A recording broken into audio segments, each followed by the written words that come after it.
Shavuot says Chag Matan Torah Seinu, time when we receive the Torah, but why is it not mentioned in the Torah? Why doesn't the Torah say this is the Yontef of receiving the Torah?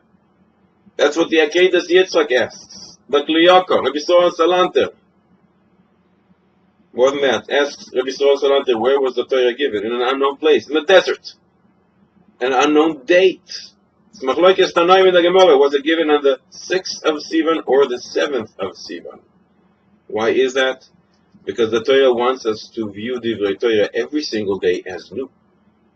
What would happen if we knew exactly where and when the Torah was given? So we would treat the Yontef of Shavuos, that specific date, a very special way. This is the day when the Torah was received, but the following day or the day before is not the same level. But the Torah wants us to treat every single day as if this is the day we were commanded and we received the Torah.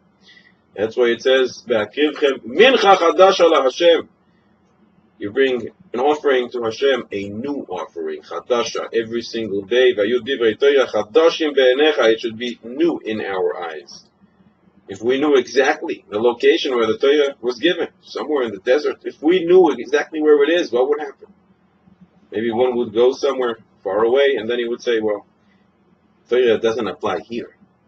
You have to adapt to the new times, to the new locations. Therefore, we don't know the exact location to tell us that Torah applies all over, no matter when and no matter where. The Torah has to be new in our eyes, and we have to adapt ourselves to the ways of the Torah, which are pleasant.